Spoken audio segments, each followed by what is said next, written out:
जम्मू आ गए, दिल्ली आ गए, अलग अलग जगह पे आ गए, और अगर सरकार उनको कहेगी कि फिर से हम मेरी बात समझ गए? क्या सबके साथ मर्डर हो जाता है? क्या सारी बहुएं? हेलो स्टूडेंट, आज हम बात करने वाले हैं एक इम्पॉर्टेंट सुप्रीम कोर्ट के जजमेंट्स के बारे में। और टॉपिक ये है कि सोशलिस्ट और सेकुलर वर्ड को अभी रिट पिटीशन में सुप्रीम कोर्ट ने कहा कि ऐसी रिट पिटीशन को हम डिसमिस करते हैं because it is not ground. अब इसी जजमेंट को हम एग्जामिनेशन पॉइंट ऑफ व्यू से आज डिस्कस करेंगे, बिकॉज यूजुअली जब भी हम कॉन्स्टिट्यूशन का क्वेश्चन पेपर अटैम्प्ट करते हैं मेंस एग्जामिनेशन में, वहाँ पर एक नॉर्मली ये क्वेश्चन हम पढ़ते हैं कि what is the significance of socialist and secular word in the preamble and is it necessary to explicitly use this word in the preamble. अगर यहाँ पर ये शब्द ना भी होते तो क्या इस ऑब्जेक्ट को हमारा प्रियम्बल सस्टेन करता था या नहीं। तो हम इस पूरे जजमेंट्स में बात करेंगे कि सोशलिस्ट और सेकुलर वर्ड के क्या मतलब हैं, किन ग्राउंड्स पर पटिशनर्स ने ऑब्जेक्शन करा कि सोशलिस्ट और सेकुलर वर्ड को डिलीट कर दिया जाए, और किन ग्राउंड्स के बेसिस पे सुप्रीम कोर्ट ने उनके चैलेंजेस को रिजेक्ट करा। So one by one we will discuss each and every point in detail. Now the first point, when I talked about what was the proper problem in this case, there are three petitions were presented before the Supreme Court.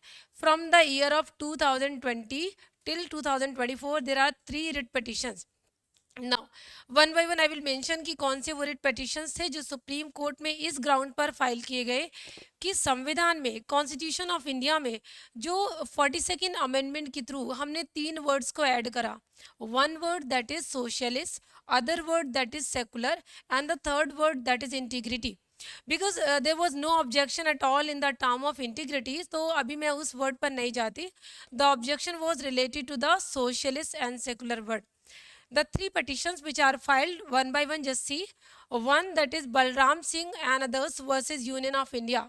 हाल ही में जो writ petition finally dispose हुआ वो यही वाला latest writ petition है, Balram Singh and others versus Union of India.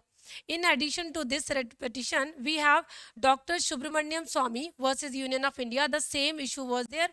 And the third one which we have seen is Ashwini Upadhyay versus Union of India. So how many writ petitions? Three writ petitions were in the same topic. The topic was that the word socialist and secular word need to be deleted from the preamble because it does not sustain. Now the question comes, what are the grounds on which these petitioners has reached to the Supreme Court in terms of writ petition? The first point was because जब हमने इस socialist और secular word plus integrity को add on करा, वो हमने add करा 42nd amendment से, और 42nd amendment of the constitution was begin at the time when we have the emergency period. तो जिस टाइम पर हमारे देश में इमरजेंसी इम्पोज्ड है, क्या उस टाइम पर अगर हम कोई इस तरीके के अमेंडमेंट्स करते हैं under article 368 of the constitution of India, तो क्या ये सस्टेनेबल हैं, क्या इनको हम वैलिड बोलेंगे? This was the first point. Second point was कि आपने जो वर्ड्स प्रियम्बल में ऐड करे 42nd अमेंडमेंट से, इनको आपने इफेक्ट दिया retrospectively, means even before this amendment the same impression will be taken for interpretation by the Supreme Court. तो पिटिशनर्स ने कहा कि आप इसको, इन वर्ड्स को रिट्रोस्पेक्टिवली अप्लाई कर रहे हो, जबकि कॉन्स्टिट्यूशन को अडॉप्ट किया था we the people of India, and the word was we the people of India having solemnly resolved to constitute India. कुछ शब्द थे और डेट दी थी 26 नवंबर 1949, यानी the people of India have adopted this constitution on the date which is 26 November 1949 partially and after that 26 January 1950. तो जब लोगों ने कॉन्स्टिट्यूशन को अडॉप्ट करा उस टाइम तो ये शब्द नहीं थे, तो इट्स मीन जो वर्ड आपने बाद में ऐड करे, these words are not the will of those people. साथ ही साथ ड्राफ्टिंग कमेटी ने जो वर्ड्स डेलिबरेटली उसमें नहीं डाले, तो why you are including this words later stage. तो ये ऑब्जेक्शन था कि ये जो वर्ड आप डाल रहे हो ये प्रियम्बल ऑफ द कॉन्स्टिट्यूशन जो है, जो विल है, जो हमारा अप्रोच है कॉन्स्टिट्यूशन को लेके, उसको सस्टेन नहीं करता.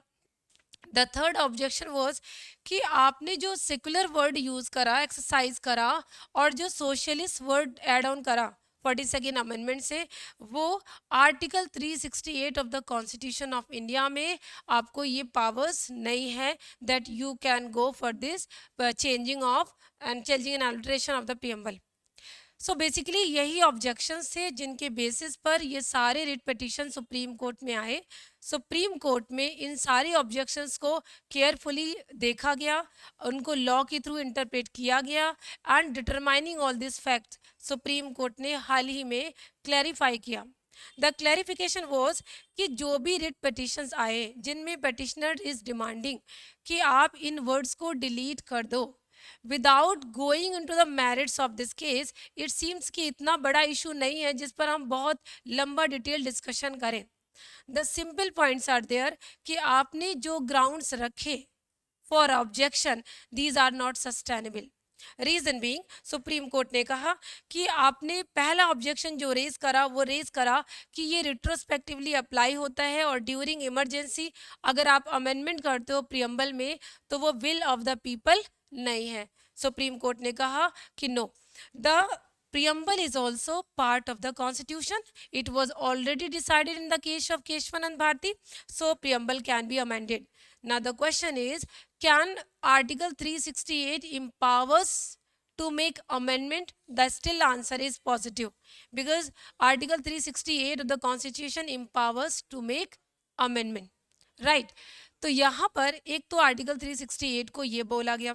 सेकेंडली सुप्रीम कोर्ट ने कहा कि ये जो वर्ड्स हैं अगर यहाँ आप नहीं भी लाते, यानी अगर आप 42nd अमेंडमेंट करके सोशलिस्ट और सेकुलर वर्ड को ऐड ऑन ना भी करते, so what would be the effect? Means to say the same approach has been there, because अगर हम गो थ्रू करें preamble of the constitution of India पे तो हम प्रियम्बल में पढ़ते हैं, और प्रियम्बल में क्या पढ़ते हैं?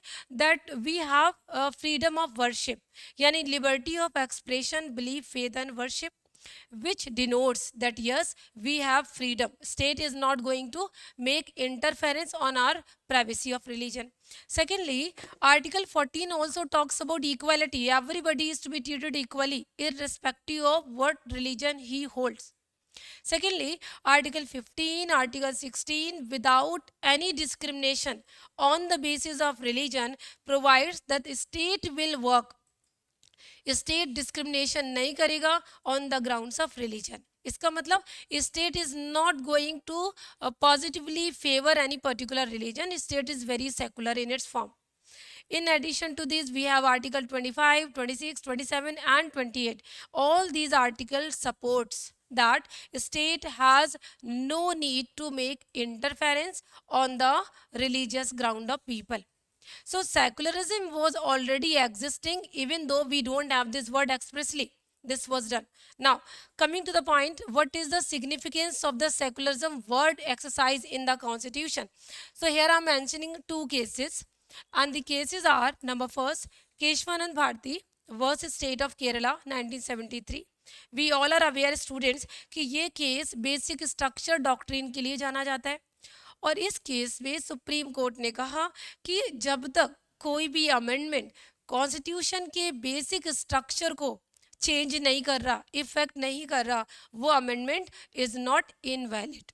Now coming to the point, 42nd amendments में ये जो आपने टर्म्स यूज़ करे हैं, एडिशन दिया है, ये कहीं से भी आपके बेसिक स्ट्रक्चर ऑफ कॉन्स्टिट्यूशन को हर्ट नहीं करते। It's mean it is valid when we read with Keshwanand Bharti. Now further in the case, then we talking about S.R. Bomai versus Union of India. S.R. Bomai versus Union of India में भी supreme Court ने clearly express करा. What was the expression? Yes, secularism was a basic structure for the constitution, even though if it has not been expressly mentioned. तो means to से secularism word तो रहेगा ही रहेगा, आप उसको एक्सप्रेसली दो तो भी रहेगा, अगर आप एक्सप्रेसली कॉन्स्टिट्यूशन में मेंशन नहीं भी करते हो तो भी ये basic structure of the constitution है। नाउ एक और case which was Ismail Faruqui versus Union of India, वहाँ अगेन सुप्रीम कोर्ट ने कहा कि secularism word is very wide ठीक है। तो ये तो सिग्निफिकेंस हमने देखा कि secularism word is of utmost importance, इसको हम अंडरमाइन नहीं कर सकते। नाउ एक और वर्ड है स्टूडेंट जिसका हम ऑब्जेक्शंस देखा रिट पिटिशंस में, और वो वर्ड था सोशलिस्ट पे। पिटिशनर्स ने कहा कि जो सोशलिस्ट वर्ड यूज़ करा ये कहीं ना कहीं आपने इस पर्पस से यूज़ करा कि जो भी इलेक्टेड गवर्नमेंट आएगी वो फेवरिज्म करेगी उन लोगों को जिन्होंने उनको फेवर करा है ड्यूरिंग इलेक्शन। तो कहीं ना कहीं डीकॉन्सेंट्रेशन ऑफ नेचुरल रिसोर्सेज की जगह पर आप अपीज करेंगे पीपल को by introducing different policies. Supreme Court ने कहा कि no, it does not seems to be genuine reason because socialist word is required for the purpose of giving security to all the people. So those people who are not having any means to survive, it is the duty of the state to provide every kinds of means. तो ये बात उन्होंने कही। Now we will support this statement in the case of Excelsior versus Union of India and others. In this case also Supreme Court has given the same expression and held down that yes, socialist word is a very important integral part for the development of this country because India is a welfare state and it is a duty of the state to timely represent the people by introducing different policies. So this was another reason that we can support for this. So taking all these facts together, Supreme Court ने कहा कि socialist और secular words जो हैं they are very important, और आप उस writ petition को फाइल करके अगर आप उन वर्ड्स को डिलीट करवाना चाहते हो, this purpose does not seems to be in favour of the progressive constitution. So overall what happened, finally Supreme Court ने कहा कि ये सारी पिटिशंस ग्राउंडलेस हैं और हम इनको रिट को रिजेक्ट करते हैं. The conclusion is the socialist and secular both word will remain in our constitution forever unless and until we have another constitutional bench judgment to decide something different. So this was all, and it is very important for your examination purpose because when you are going to write the mains answer on these two terms, you need to conclude with this recent judgment of the Supreme Court. That was all for today. Thanks for watching this video. Subscribe for more content.